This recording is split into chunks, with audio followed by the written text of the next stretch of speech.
Hi friends, in this WBJS class we will learn the second part of Indian Contract Act 1872. Let's start now part 2. Indian contract act আমরা যেটা cover করেছি, এবার আমরা section 124 to 147 indemnity এবং guarantee সম্বন্ধে আমরা এখানে আলোচনা করব বা বোঝার চেষ্টা করব বা পড়ব।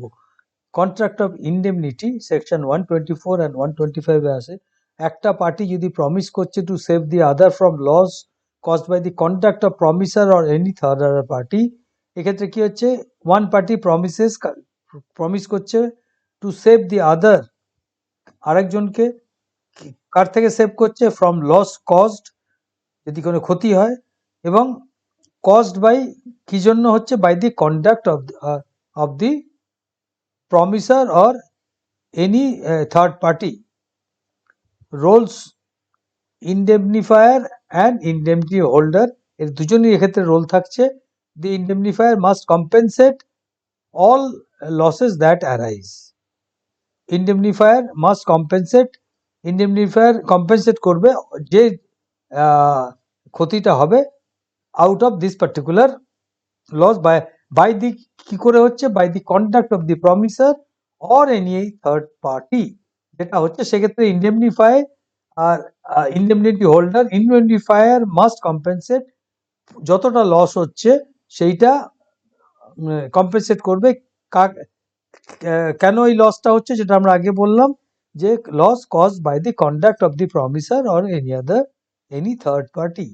কন্ট্রাক্ট অফ গ্যারেন্টি সেকশন 126 থেকে 47, এ ট্রাই পার্টি কন্ট্রাক্ট, আগেরটা জেনারেলি কন্ট্রাক্ট দুটো হয়, tri party contract of guarantee, এক্ষেত্রে কারা কারা পার্টি থাকে, creditor, principal, debtor and surety. Surety guarantees debt of principal debtor, যে তার গ্যারেন্টার হিসেবে থাকেন। The surety's liability, mind it, it a very important point, surety's liability is coextensive with the principal debtor's. এখানে সিওরিটিরও liability কিন্তু একই রকম থাকছে যেটা প্রিন্সিপাল ডেটারের থাকে, আনলিস এগ্রিড আদারওয়াইজ, যদি অন্য কোনো ক্লজ দিয়ে তাকে এক্সেম্পট করা হয়, মানে সিওরিটিজ লাইবিলিটিটাকে, তাহলে আলাদা কথা, স্পেসিফিক যদি কোনো কিছু পয়েন্ট ওখানে ক্লজ ইনসার্ট করা থাকে, otherwise surety's liability coextensive with the principal debtor, principal ডেটারের যা দায়ী লাইবিলিটি, সেক্ষেত্রে কিন্তু সিওরিটি লাইবিলিটিও same. If creditor changes the contract without surety's consent, surety may be discharged for future transaction. Creditor যদি কোনো কারণে কন্ট্রাক্টটাকে চেঞ্জ করেন, সিওরিটির কনসেন্ট না নিয়ে, মতামত না নিয়ে বা সম্মতি না নিয়ে, সেক্ষেত্রে surety may be discharge from future যে ট্রানজাকশন হবে, যখন post change of the contract by the creditor যখন কন্ট্রাক্টটা চেঞ্জ করছেন সম্মতি, সিওরিটির সম্মতি না নিয়ে, সেক্ষেত্রে সিওরিটি কিন্তু ফিউচার ট্রানজাকশনের ক্ষেত্রে তার কোনো লাইবিলিটি থাকছে না আন্ডার সেকশন 133। কেস হলো State Bank of India versus Indexport. Supreme Court affirm that a surety's liability is coextensive with the principal debtor, যেটা আমরা আগে বললাম। The creditor can directly sue the surety without exhausting remedies against the ডেটারের এগেনস্টে যা যা remedy আছে সেগুলো শেষ না করার আগেই কিন্তু ক্রেডিটার ডাইরেক্টলি সিওরিটিকে সু করতে পারেন, because surety's liability is coextensive with the principal debtor under section 128। ইন্ডেক্স পোর্টের যে কেসটা হয়েছিল, সেক্ষেত্রে SBI recovered from surety up to the sanction loan amount even though some withdrawals were unauthorised. কিছু withdrawal তো আনঅথরাইজড ছিল, কিন্তু এসবিআই এক্ষেত্রে সিওরিটি থেকে স্যাংশন লোন অ্যামাউন্টের পুরোটাই রিকভার করেছিলেন। কি differences between indemnity and guarantee, এগুলো আমাদের কিন্তু খুব ভালোভাবে বোঝার দরকার। Meaning, liability nature, indemnity meaning হলো a promise to compensate for loss suffered by another, যেটা আমরা ডিসকাস করলাম। A promise to discharge the liability of a third person in case of a default, এখানে discharge the liability of a third person in case of default. Liability nature, indemnifier liability is absolute, or surety liability is secondary and coextensive. Primary liability lies with the debtor, principal debtor, and surety liability is secondary and coextensive. আর ইনডেমনিটির ক্ষেত্রে indemnifier's liability is absolute. Trigger of লাইবিলিটিটা কি করে arise করে? Arises immediately upon loss, যেই loss হলো, ক্ষতি হলো সঙ্গে সঙ্গে। এখানে arise only when the principal debtor defaults. Principal debtor একটা কমিটমেন্ট আছে in the form of, for example equated monthly instalment. তিনি যখন কথা ব্যাংকের নিয়ম হলো 3টে পরপর মান্থলি ইনস্টলমেন্ট যদি পে না করছেন, সেক্ষেত্রে ডিফল্ট হয়ে যাচ্ছে, এবং সেই যেই ডিফল্ট হচ্ছে সেক্ষেত্রে গ্যারেন্টির ক্ষেত্রে লাইবিলিটিটা আসছে। কিন্তু লসের ক্ষেত্রে যেই লস হচ্ছে সেই ক্ষেত্রে কিন্তু ইনডেমনিটির ক্ষেত্রে লাইবিলিটিটা ট্রিগার হয়ে যাচ্ছে বা শুরু হয়ে যাচ্ছে। নিড টু সু ডেটার ফার্স্ট। ইনডেমনিটির ক্ষেত্রে এমন কোনো অ্যাপ্লিকেবিলিটি নেই, প্রযোজ্য নয়। গ্যারেন্টির ক্ষেত্রে ক্রেডিটর নিড নট সু দি ডেটার first unless the surety has expressly reserved such right under section 130. Creditor এমন কোনো নিড নট সু দি ডেটার ফার্স্ট, এমন কোনো এখানে কম্পালশন নেই। কোন ক্ষেত্রে কম্পালশন আছে?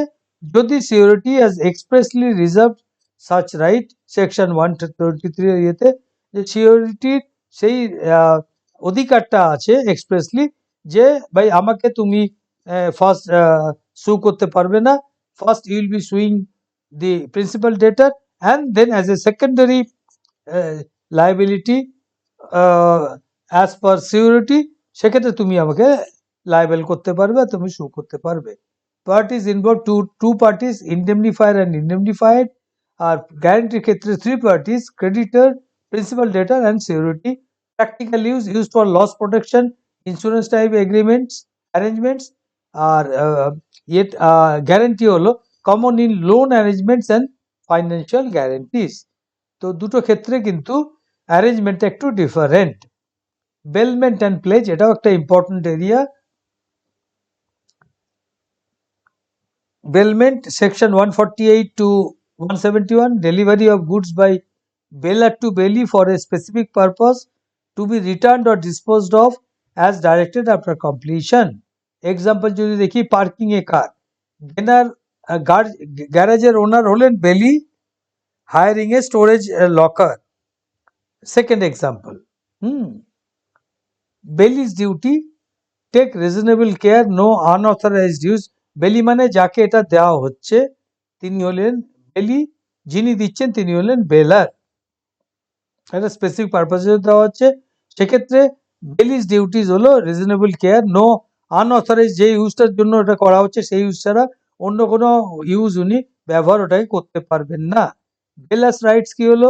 Can sue for loss due to negligence, যদি negligence of home, negligence by belly, higher duty of care in bailment for reward or hire, higher duty of care in bailment for reward or hire.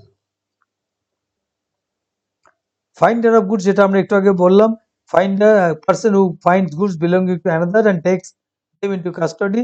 Finding a lost wallet or a valuable item, কোনো purse বা কোনো valuable item যদি তিনি পেয়ে থাকেন, must take reasonable care and return to owner if owner found. Entitled to reimbursement of expenses, সেক্ষেত্রে যদি খরচা হয়েছে তিনি রিজনেবল কেয়ার নিতে এবং যতক্ষণ পর্যন্ত ফেরত দিতে পেরেছেন যে খরচাটা, সেটা entitled to reimbursement.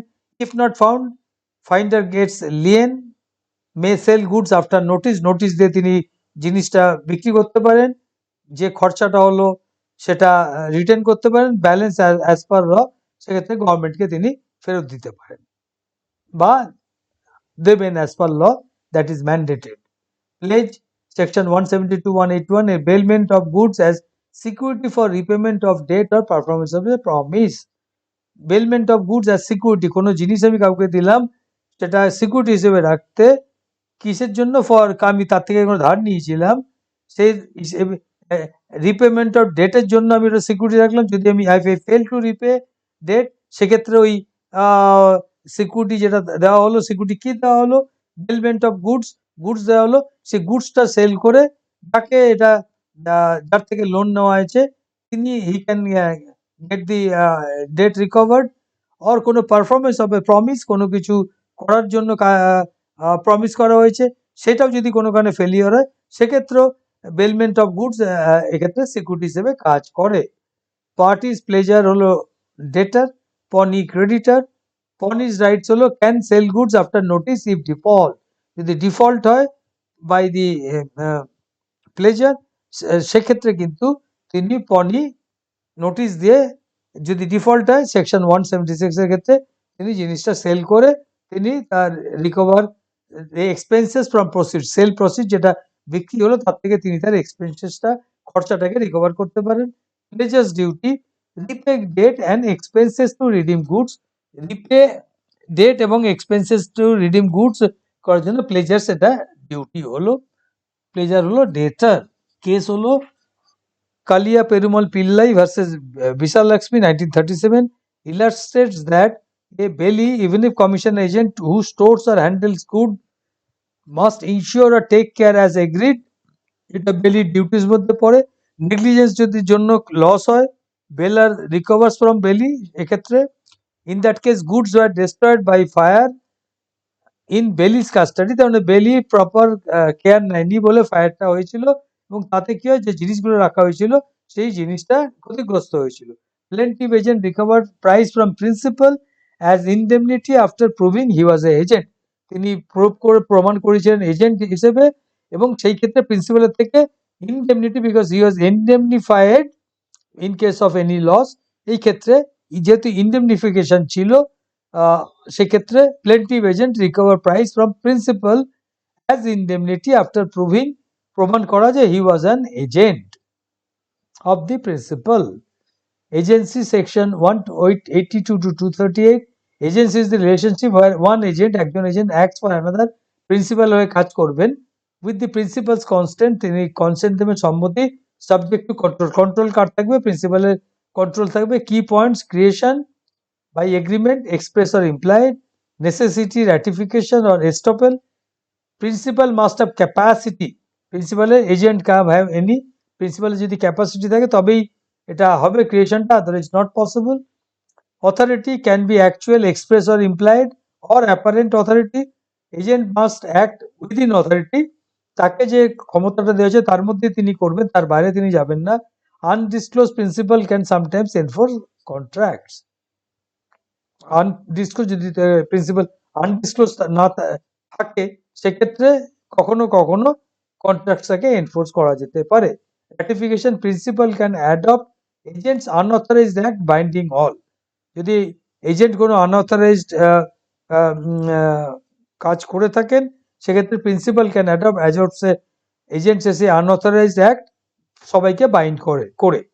Termination, agency terminates by mutual agreement, completion, impossibility, death or insolvency of principal or agent, or revocation or renunciation, agency terminate করতে পারে মিউচুয়ালি যদি এগ্রি করে দুটো পার্টি, কমপ্লিশন যদি সেটা এগ্রিমেন্টটা কমপ্লিট হয়ে গেল, ইম্পসিবিলিটি এগ্রিমেন্টটা কমপ্লিট করা যাচ্ছে না, ইম্পসিবল, ডেথ বা ইনসলভেন্সি, ব্যাংক্রাফট হয়ে গেলেন বা মারা গেলেন কে, প্রিন্সিপাল বা agent, or revocation or renunciation, যেটা রিভোকেশনের ব্যাপারে একটু আগে আমরা ডিসকাস করলাম। রিনাউন্সিয়েশন অফ রাইটস এক্ষেত্রে প্রিন্সিপাল এজেন্টের ইয়েতে ফেভারে করলেন বা এজেন্ট প্রিন্সিপালের ফেভারে রাইটসটাকে রিনাউন্সিয়েট করলে সেক্ষেত্রে টার্মিনেশন হবে। কেস হলো Pannalal Janki Das versus Mohanlal, commission agents case were Bombay high court held that the commission agents plaintiff, যিনি কমপ্লেন করেছিলেন, were entitled to indemnity from the principals, principal থেকে ইন্ডেমনিটি তার এন্টাইটেলমেন্ট আছে, for goods destroyed in their custody, তাদের কাস্টডিতে জিনিসটা রাখা হয়েছিল, for lack of or negligence in exercising adequate care, যেটা বেলিজ রাইটসের মধ্যে আমরা দেখেছিলাম, এই ক্ষেত্রে সেইটা করা হয়নি বলে প্রিন্সিপালের থেকে যে গুডসটা ডিস্ট্রয় নষ্ট হয়েছে তার জন্য compensation commission agents were entitled. This confirms a principal's duty to indemnify agent for acts within scope. স্কোপের মধ্যে যে অ্যাক্টস গুলো আছে তার জন্য যদি কোনো কিছু লস হয় সেটাকে ইন্ডেমনিফাই করা কনফার্ম কে করছে, principal's duty to indemnify agent for acts within scope, স্কোপের মধ্যে যেটা আছে, এগ্রিমেন্টের মধ্যে যেটা আছে, সেই যে কাজকর্মগুলো হচ্ছে তার জন্য যদি কোনো লস অ্যারাইজ করে, সেক্ষেত্রে প্রিন্সিপালের ডিউটি হলো to indemnify agent against the possible loss for acts within scope. Also emphasises an agent who follows principal's lawful instruction, তিনি যদি লিগাল বা গ্রহণযোগ্য এবং আইনসম্মত যে ইনস্ট্রাকশনগুলো দিয়েছিলেন, সেইগুলোর জন্য যদি কোনো এজেন্ট ফলো করে থাকেন, তাহলে তিনি কিন্তু লায়েবল নয় কোনো লসের জন্য। সেক্ষেত্রে তার কোনো দোষ নেই, মানে লস হয়েছে সেক্ষেত্রে এজেন্টের কোনো দোষ নেই। সে এবং তিনি প্রিন্সিপালের যেটা যা যা লফুল ইনস্ট্রাকশন সেগুলো ফলো করেছিলেন এবং তার এক্ষেত্রে তিনি কোনো দোষ করেননি, সেক্ষেত্রে যদি কোনো লস অ্যারাইজ করে তার জন্য কিন্তু এজেন্ট লায়েবল বা দায়ী নয়। Important doctrine of privity, normally only parties to contract can enforce it, যারা যারা পার্টি তারা এনফোর্স করতে পারে। Chinnaya versus Ramayya carved an exception, সেই জন্য এই কেসটা important. A third party beneficiary can enforce if the contract intended benefit. তো সেই জন্য বলছে ইংলিশ লয়ের থেকে Indian law in case of a is persuasive, in Indian case law কিন্তু এক্ষেত্রে স্ট্রিক্ট প্রিভিটিটাকে রিল্যাক্স করে। এবং এই ক্ষেত্রে আমাদের নর্মালি আমরা কি বলি, parties to contract can enforce it, doctor privity, কিন্তু এই কেসে দেখা গেছে যে একটা এক্সেপশন, থার্ড পার্টি বেনিফিশিয়ারি কিন্তু in addition to the parties can enforce, যদি কন্ট্রাক্টটা ইন্টেন্ড বেনিফিট, কোনো ক্ষেত্রে যদি কন্ট্রাক্টে বেনিফিট থাকে, লাভ থাকে, তাহলে সেক্ষেত্রে থার্ড পার্টি বেনিফিশিয়ারি অর্থাৎ এটাকে এনফোর্স করতে পারে, এটাকে প্রয়োগ করতে পারেন। ডক্ট্রিন অফ ফার্স্টেশন যেটা সেকশন 56 দেখলাম।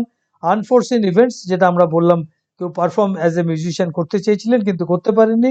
মেকিং কন্ট্রাক্ট ইম্পসিবল, ভয়েড ইট অটোমেটিক্যালি সেটাকে বাতিল হিসেবে ধরা হচ্ছে। Quantum merit, as much as earn, payment for work done without contract, যেটা এ আর বি এর কথা বললাম, এ বি এর জন্য কিছু কাজ করেছে উইদাউট কন্ট্রাক্ট, সেক্ষেত্রে এখানে কোয়ান্টাম মেরিট এটাকে প্রিন্সিপালটা ইউজ করা হচ্ছে। Caveat emptor, in general contracts, especially sale of goods under Sale of Goods Act 1930, the buyer must be aware of quality.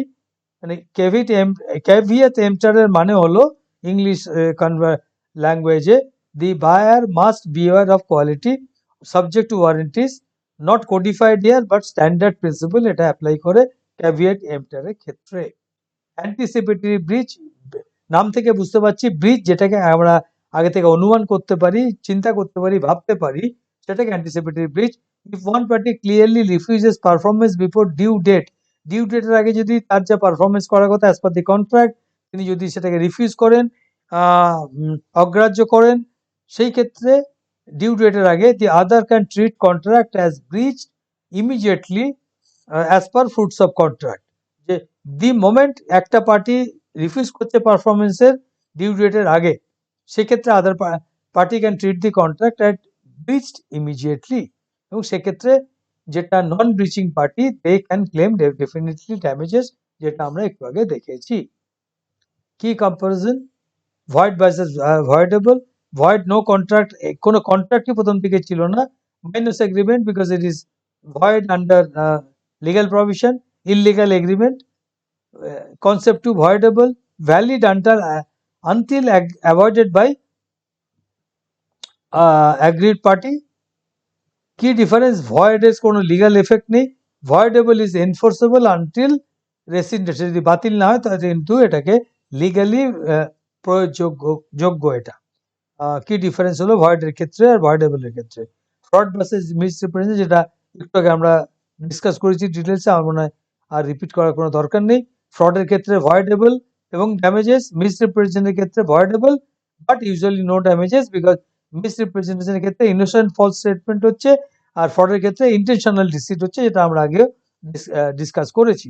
কোয়ারশন versus undue influence, coercion section 15, use of force or threats, undue influence section 16, abuse of position of trust, যেটা আমরা রিলেশনশিপগুলো তখন বলেছিলাম। Coercion involves physical illegal pressure, and ইউআই undue influence involves moral or mental dominance one over the other party. Indemnity versus guarantee, indemnity দুটো পার্টির মধ্যে, promise to compensate loss, guarantee three parties, surety assures debtor's obligation, indemnity liability is primary, guarantee liability is secondary. এক্ষেত্রে surety যে liability আছে and which is co-extensive with the principal debtor. Bailment versus pledge. Bailment general delivery of goods for purpose. Pledge হলো bailment as security for debt, কোনো loan নেওয়া ধার নেওয়া হচ্ছে তার সিকিউরিটি হিসেবে ওটাকে প্লেজ বেলমেন্টটা ইউজ করা হচ্ছে। Pledge give special right sale on default, যদি ডিফল্ট হয় ফর ডেট রিপেমেন্ট সেক্ষেত্রে সেল করে দিতে পারে। আর bailment is general custody. Important sections to remember, এগুলো আপনারা দেখে নিতে পারেন যেগুলো আমরা অলরেডি পড়িয়েছি, ডিসকাস করেছি। এক্সাম স্ট্রিপস হলো মিল বক্স রুল 4 এবং instant forms of communication. Minor's agreement কোন কোন ক্ষেত্রে এটা ইনভ্যালিড এবং কেন ইনভ্যালিড বা ভয়েড। ফ্রি কনসেন্ট কি কি ক্ষেত্রে ভিসেটিং ফ্যাক্টর, 4টে ফ্যাক্টরের কথা আমরা ডিসকাস করেছি এবং তার রেমিডির কথা ডিসকাস করেছি। ফ্রাস্ট্রেশন ভার্সেস ব্রিচের কথা সেকশন 56 আমরা ডক্ট্রিনাল ফার্স্ট সম্বন্ধে পড়েছি। Measure of damages, ordinary losses versus special losses, foreseeability, Hadley and ব্যাকসেন্টেলের কেসটা আমরা রেফার করেছি। Securities liability generally coextensive, no sections 128, 133, 139 rules. SBI versus Indexport clarifies securities rights. Sale of goods versus Contract Act, remember sale of goods 1930, handles many topics, caveat emptor, delivery, etc. distinct for the Contract Act 1872. এরপরে finally আমরা একটা সুন্দর imagery দিয়েছি, যেটা একটা 1 পেজে আপনারা পুরো জিনিসটা বুঝতে পারবেন। ইন্ডিয়ান কন্ট্রাক্ট অ্যাক্ট 82 এর বেসিক কন্ট্রাক্ট বেসিক্স কি, অফার কি, কনসিডারেশন কি, এসেনশিয়াল এলিমেন্টস ফর কনসিডারেশন কি, অ্যাকসেপ্টেন্স কি, ফ্রি কনসেন্ট কোন কোন হলে ফ্রি কনসেন্ট হবে, লিগ্যালিটি অফ অবজেক্ট কি, ভয়েড এগ্রিমেন্টস কি, ভয়েড এগ্রিমেন্টস সেক্ষেত্রে এখানে দেওয়া হয়েছে। ক্যাপাসিটি টু কন্ট্রাক্ট, কারা কারা major sound mind not disqualified by bankruptcy or সেখানে দেওয়া আছে। Contingent contract, performance of contract, discharge of contract, breach and remedies এক্ষেত্রে দেওয়া হয়েছে। এজেন্সি, এজেন্ট অ্যান্ড প্রিন্সিপাল এগুলো, agreement is equal performance, discharge and remedies. এটা দেখলে, এটা যদি মাথায় রাখেন আপনারা, তাহলে আপনারা মোটামুটি কন্ট্রাক্ট অ্যাক্টটাকে ভালোভাবে আপনারা বুঝতে পারবেন এবং বিভিন্ন জায়গায় যখন চাকরি করবেন বা পরীক্ষা দেবেন, পড়াশুনো করবেন, এইগুলো কিন্তু আপনাদের কাছে হিউজলি হেল্পফুল হবে। Thank you. Visit us digitopedu.com